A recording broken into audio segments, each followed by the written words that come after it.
أعوذ بالله من الشيطان الرجيم. بسم الله الرحمن الرحيم. لن تنالوا البر حتى تنفقوا مما تحبون وما تنفقوا من شيء فإن الله به عليم.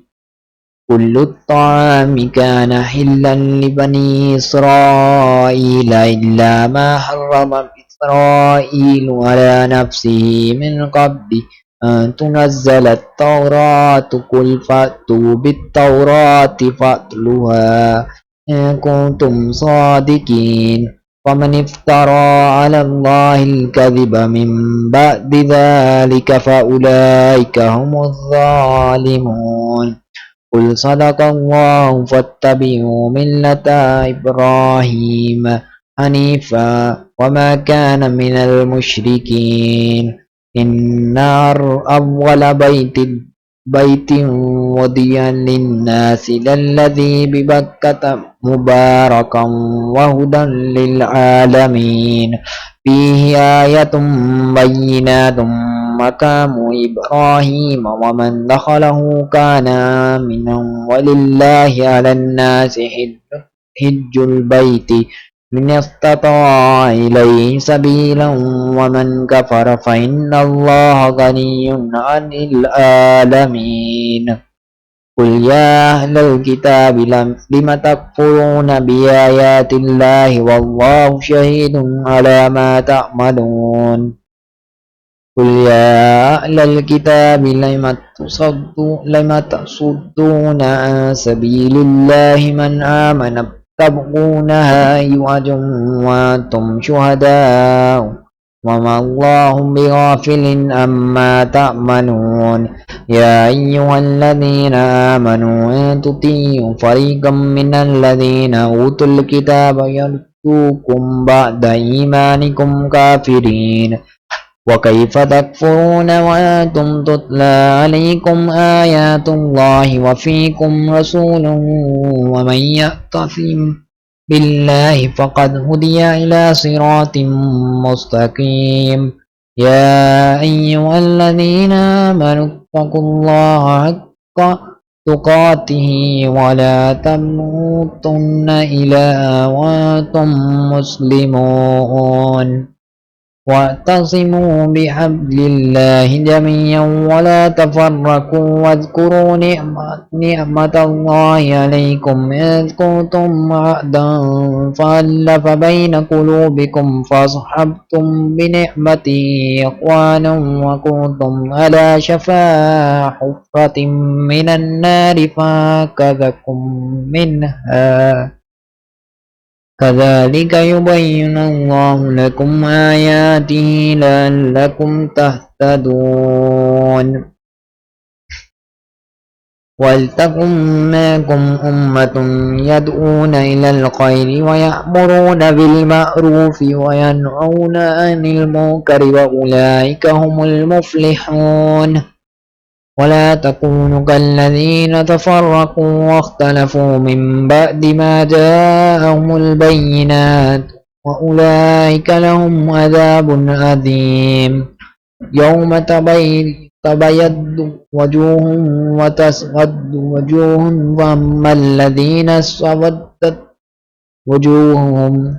أكفرتم بعد إيمانكم فذوقوا العذاب بما كنتم تكفرون. وأما الذين ابيضت وجوههم ففي رحمة الله هم فيها خالدون. تلك آيات الله نتلوها عليك بالحق وما الله يريد ظلما للعالمين. ولله ما في السماوات وما في الأرض وإلى الله ترجع الأمور. كنتم خير أمة أخرجت للناس تأمرون بالمعروف وتنهون عن المنكر وتؤمنون بالله ولو آمن أهل الكتاب لكان خيرا لهم منهم المؤمنون وأكثرهم الفاسقون. لن يضروكم إلا أذى وإن يقاتلوكم يولوكم الأدبار ثم لا ينصرون. ضربت عليهم الذلة أينما ثقفوا إلا بحبل من الله وحبل من الناس وباعوا بغضب من الله وضربت عليهم المسكنة ذلك بأنهم كانوا يكفرون بآيات الله ويقتلون الأنبياء بغير حق ذلك بما عصوا وكانوا يعتدون ليسوء سواء من أهل الكتاب أمة قائمة يتلون آيات الله آناء الليل وهم يسجدون يؤمنون بالله واليوم الآخر ويأمرون بالمعروف وينهون عن المنكر ويسارعون في الخيرات وأولئك من الصالحين وما يفعلوا من خير فلن يكفروا والله عليم بالمتقين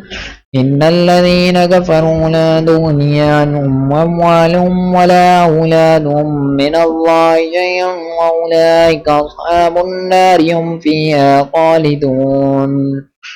مثل ما ينفقون في هذه الحياة الدنيا كمثل ريح فيها سر أصابت حرث قوم ظلموا أنفسهم فأهلكته وما ظلمهم الله ولكن أنفسهم يظلمون يا أيها الذين آمنوا لا تتخذوا بطانة من دونكم لا يلمونكم خبالا وودوا ما عنتم قد بدت البغضاء من أفواههم وما تخفي صدورهم أكبر قد بينا لكم الآيات إن كنتم تأكلون أنتم أولئك تحبونهم ولا يحبونكم وتؤمنون بالكتاب كله وإذا لقوكم قالوا آمنا وإذا خلوا ردوا عليكم العنامل من الغيظ قل موتوا بغيظكم إن الله عليم بذات الصدور إن تمسسكم حسنة تسؤهم وتصبكم سيئة يفرحوا بها وتصبروا وتتقوا لا يضركم كيدهم شيئا إن الله بما يعملون محيط وإذ قضت من أهلك تبين المؤمنين مقاعد للقتال والله سميع عليم إذ همت طائفتان منكم أن تفشلا والله وليهما وإلى الله فليتوكل المؤمنون ولقد نصركم الله ببدر وأنتم أذلة فاتقوا الله لعلكم تشكرون إن تقولوا للمؤمنين لن يكفيكم أن يمدكم ربكم بثلاثة آلاف من الملائكة منزلين بلى أن تصبروا وتتقوا ويأتوكم من فورهم ماذا يمددكم ربكم بخمسة آلاف من الملائكة مسومين وما جعله الله إلا بشرى لكم ولتطمئن قلوبكم به وما النصر إلا من عند الله العزيز الحكيم ليقتطع من الذين كفروا يكبتهم وينقلبوا خائبين ليس لك من الأمر شيء أو يتوب عليهم أو يعذبهم وإنهم ظالمون ولله ما في السماوات وما في الأرض يغفر لمن يشاء ويعذب من يشاء والله غفور رحيم يا أيها الذين آمنوا لا تأكلوا الربا أضعافا مضاعفة واتقوا الله لعلكم تفلحون واتقوا النار التي أعدت للكافرين وأطيعوا الله والرسول لعلكم ترحمون وسارعوا إلى مغفرة من ربكم وجنة أرضها السماوات والأرض أعدت للمتقين الذين ينفقون في السراء والضراء والكاظمين الغيظ والعافين عن الناس والله يحب المحسنين والذين إذا فعلوا فاحشة أو ظلموا أنفسهم ذكروا الله فاستغفروا لذنوبهم ومن يغفر الذنوب إلا الله ولم يصروا على ما فعلوا وهم يعلمون أولئك جزاؤهم مغفرة من ربهم وجنات تجري من تحتها الأنهار خالدين فيها ونعم أجر العاملين قد خلت من قبلكم سنن فسيروا في الأرض فانظروا كيف كان عاقبة المكذبين هذا بيان للناس وهدى وموعظة للمتقين ولا تهنوا ولا تحزنوا وأنتم الأعلون كنتم مؤمنين إن يمسسكم قرح فقد مس القوم قرح مثله وتلك الأيام نداولها بين الناس وليعلم الله الذين آمنوا ويتخذ منكم شهداء والله لا يحب الظالمين وليمحص الله الذين آمنوا ويمحق الكافرين أم حسبتم أن تدخلوا الجنة ولما يعلم الله الذين جاهدوا منكم ويعلم الصابرين ولقد كنتم تمنون الموت من قبل أن تلقوه فقد رأيتموه وأنتم تنظرون وما محمد إلا رسول قد خلت من قبله الرسل فإن مات أو قتل انقلبتم على أعقابكم ومن ينقلب على عقبيه ولن يضر الله شيئا وسيجزي الله الشاكرين وما كان لنفس أن تموت إلا بإذن الله كتابا مؤجلا ومن يرد ثواب الدنيا نؤتيه منها ومن يرد ثواب الآخرة نؤته منها وسنجزي الشاكرين وكأي من نبي قاتل معه الربيون كثير فما وهنوا لما أصابهم في سبيل الله وما ضعفوا وما استكانوا والله يحب الصابرين وما كان قولهم إلا أن قالوا ربنا اغفر لنا ذنوبنا وإسرافنا في أمرنا وثبت أقدامنا وانصرنا على القوم الكافرين فآتاهم الله ثواب الدنيا وحسن ثواب الآخرة والله يحب المحسنين يا أيها الذين آمنوا لا تطيعوا الذين كفروا يردوكم على أعقابكم فتنقلبوا خاسرين بل الله مولاكم وهو خير الناصرين سنلقي في قلوب الذين كفروا الرعب بما أشركوا بالله ما لم ينزل به سلطان ومأواهم النار وبئس مثوى الظالمين ولقد صدقكم الله وعده إذ تحسونهم بإذنه حتى إذا فشلتم وتنازعتم في الأمر وعصيتم من بعد ما أراكم ما تحبون منكم من يريد الدنيا ومنكم من يريد الآخرة ثم صرفكم عنهم ليبتليكم ولقد عفا عنكم والله ذو فضل على المؤمنين إذ تسئدون ولا تلمون على أحد والرسول يدعوكم في أخراكم فأصابكم غما بغم لكي لا تحزنوا على ما فاتكم ولا ما أصابكم والله خبير بما تعملون ثم أنزل عليكم من بعد الغم أمنة نعاسا يغشى طائفة منكم وطائفة قد أهمتهم أنفسهم يظنون بالله غير الحق ظن الجاهلية يقولون هل لنا من الأمر من شيء قل إن الأمر كله قل إن الأمر كله لله يخفون في أنفسهم ما لا يبدون لك يقولون لو كان لنا من الأمر شيء ما قتلنا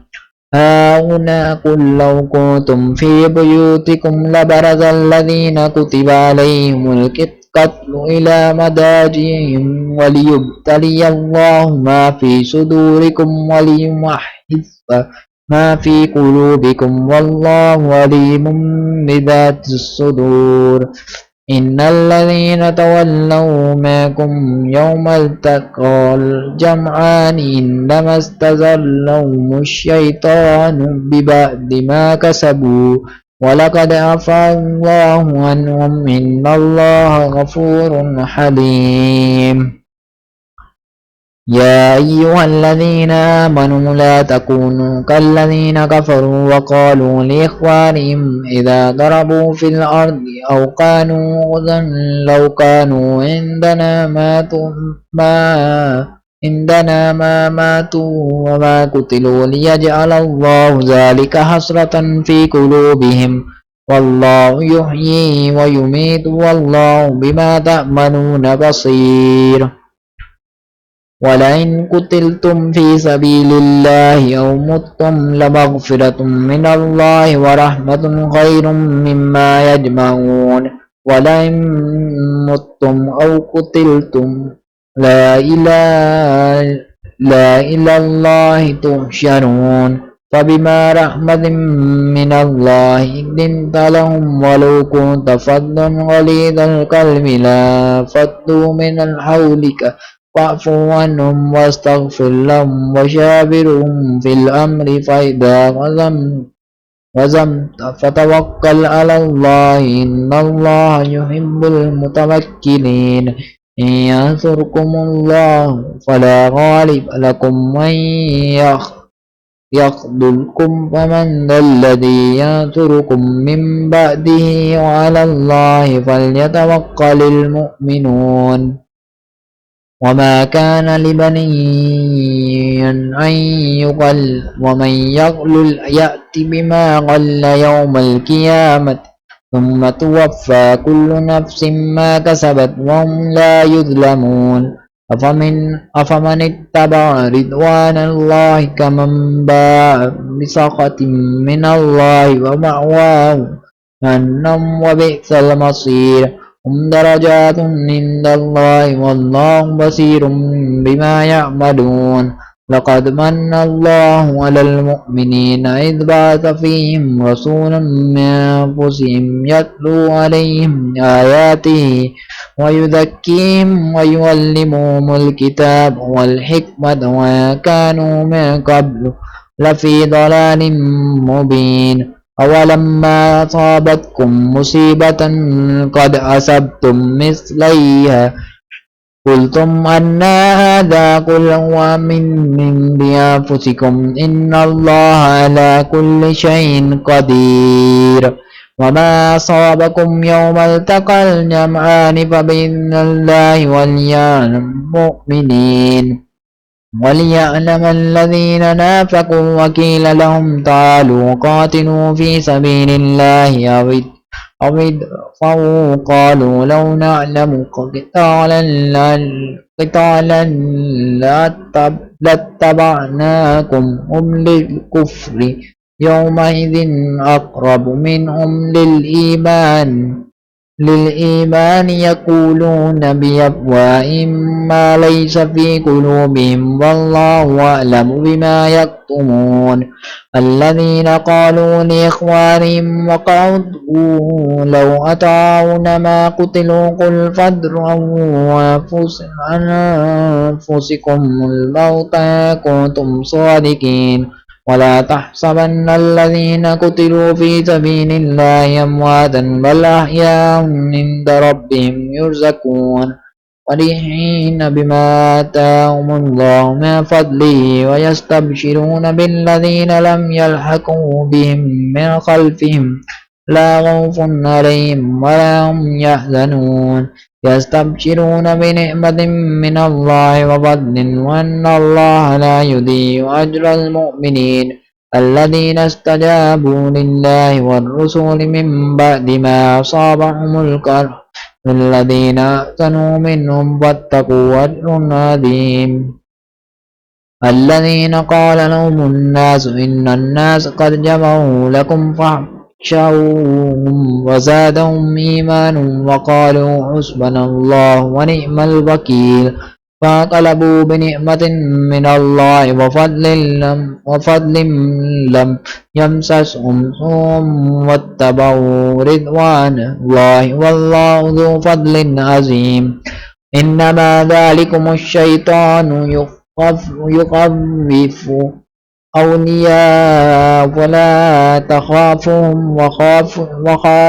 وخافون إن كنتم مؤمنين ولا يحزنك الذين يصارعون في الكفر إنهم لن يضروا الله شيئا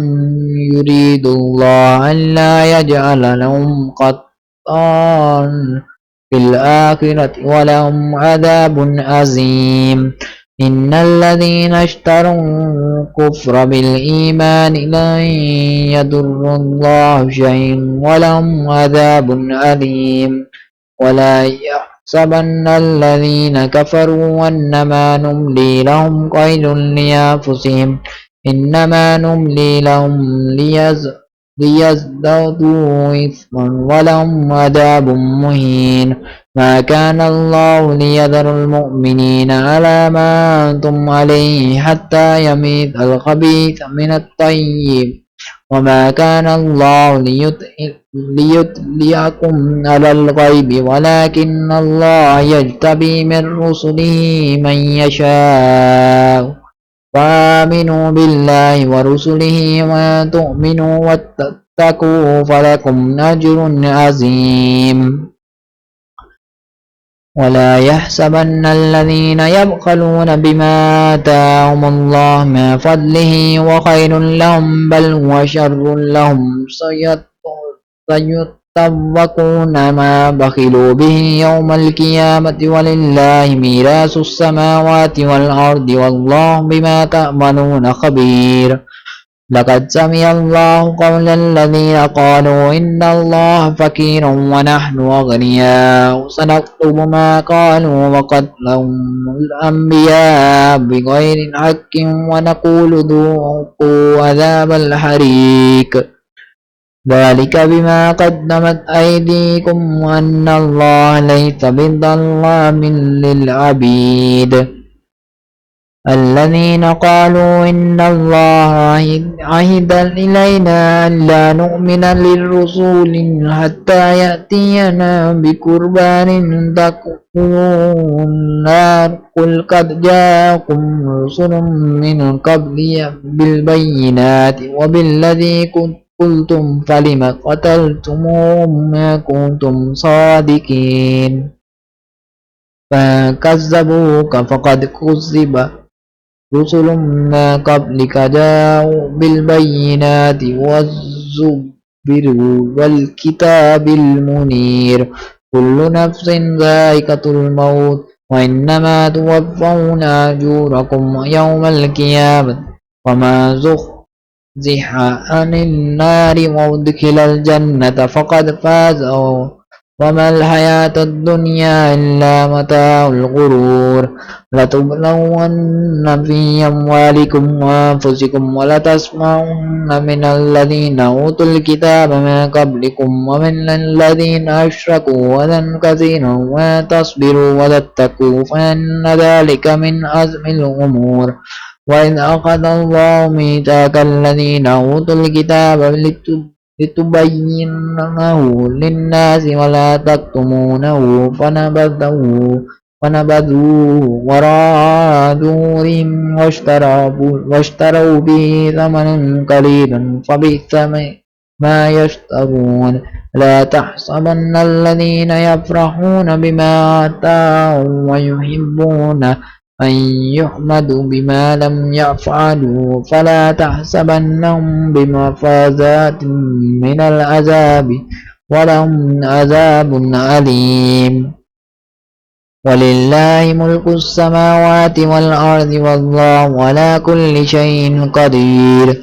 إن في خلق السماوات والأرض واختلاف الليل والنهار لآيات لأولي الألباب الذين يذكرون الله قياما وقعودا وعلى جنوبهم ويتفكرون في خلق السماوات والأرض ربنا ما خلقت هذا باطلا سبحانك فقنا عذاب النار ربنا إنك ما تدخل النار فقد أخزيته وما للظالمين من أنصار ربنا إننا سمعنا مناديا ينادي للإيمان أن آمنوا بربكم فآمنا ربنا فاغفر لنا ذنوبنا وكفر عنا سيئاتنا وتوفنا مع الأبرار ربنا وآتنا ما وعدتنا على رسلك ولا تخزنا يوم القيامة إنك لا تخلف الميعاد فاستجاب لهم ربهم أني لا أضيع عمل عامل منكم من ذكر أو أنثى بعضكم من بعد والذين هاجروا وأخرجوا من ديارهم وأوذوا في سبيلي وقاتلوا وقتلوا لأكفرن عنهم سيئاتهم ولأدخلنهم جنات تجري من تحتها الأنهار ثوابا من عند الله والله عنده حسن الثواب لا يغرنك تقلب الذين كفروا في البلاد متاع قليل ثم مأواهم جهنم وبئس المهاد لكن الذين اتقوا ربهم لهم جنات تجري من تحتها الأنهار خالدين فيها نزلا من عند الله وما عند الله خير للأبرار وإن من أهل الكتاب لمن يؤمن بالله وما أنزل إليكم وما أنزل إليهم خاشعين لله لا يشترون بآيات الله ثمنا قليلا أولئك لهم أجرهم عند ربهم إن الله سريع الحساب يا أيها الذين آمنوا اصبروا وصابروا ورابطوا واتقوا الله لعلكم تفلحون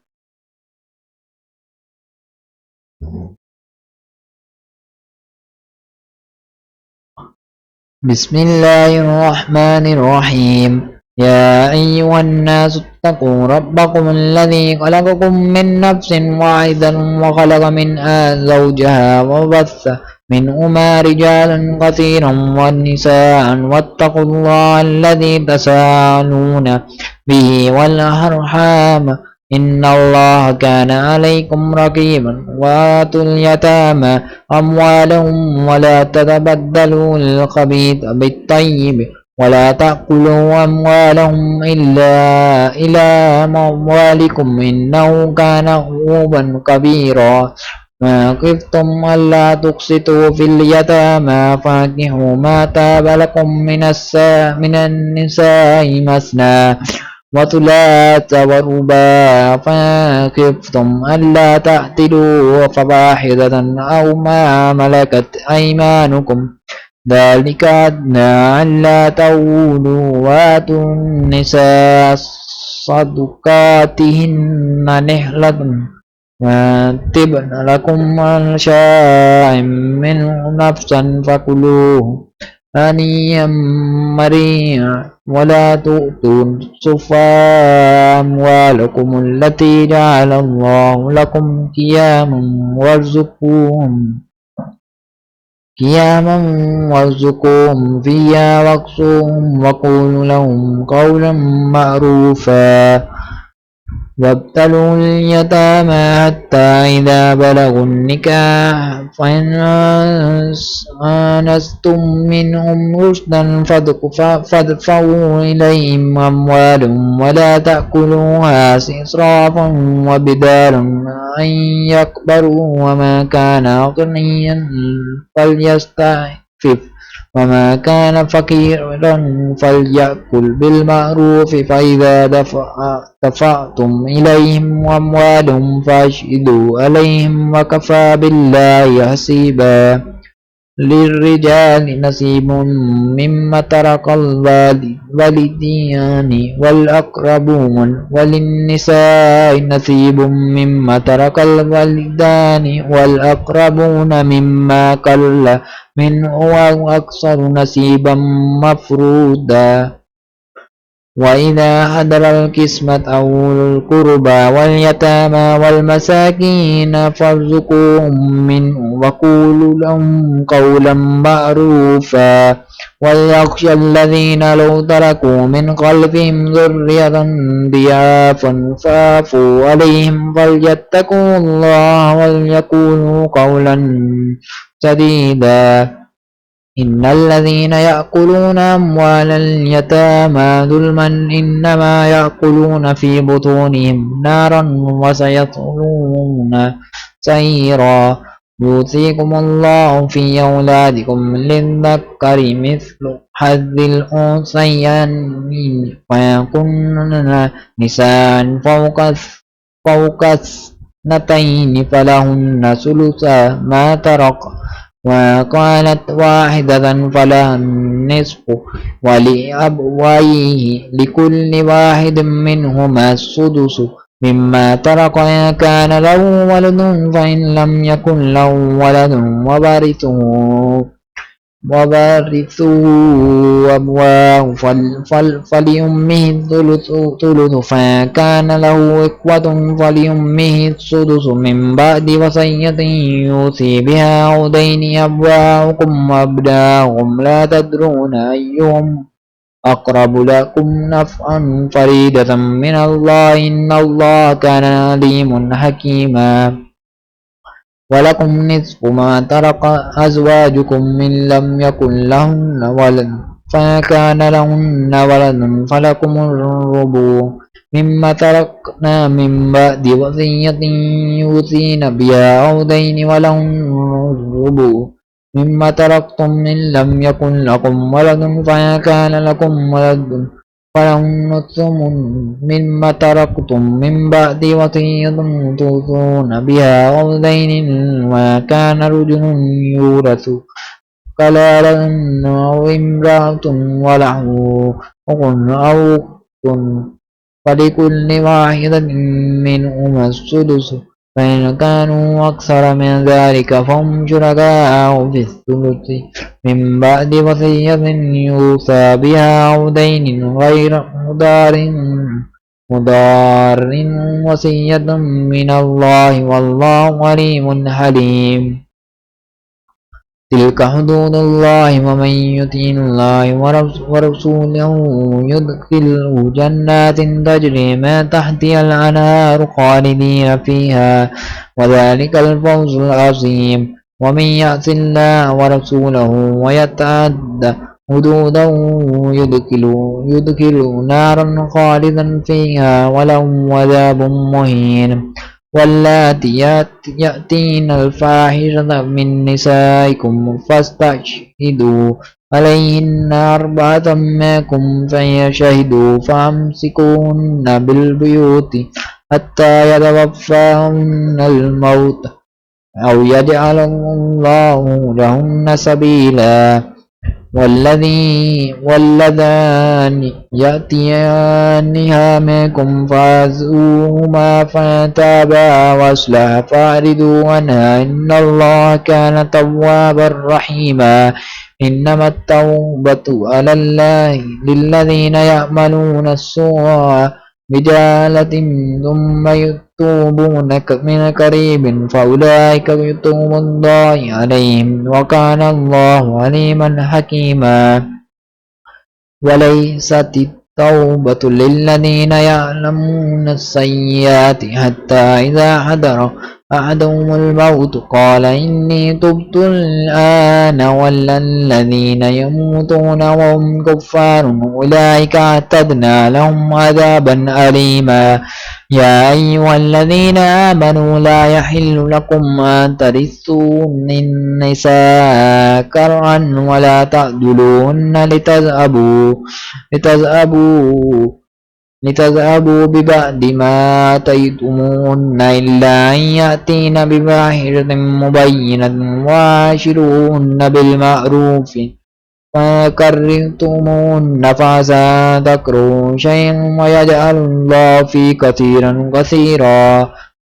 خيرا كثيرا ما أردتم استبدال زوج مكان زوج وآتيتم إحداهن قنطارا فلا تأخذوا منه شيئا أتأخذونه بهتانا وإثما مبينا وكيف تأخذونه وقد أفضى بعضكم إلى بعض وأخذنا منكم ميثاقا غليظا ولا تنكحوا ما نكح أبواؤكم من النساء إلا ما قد سلف إنه كان فاحشة ومقتا وساء سبيلا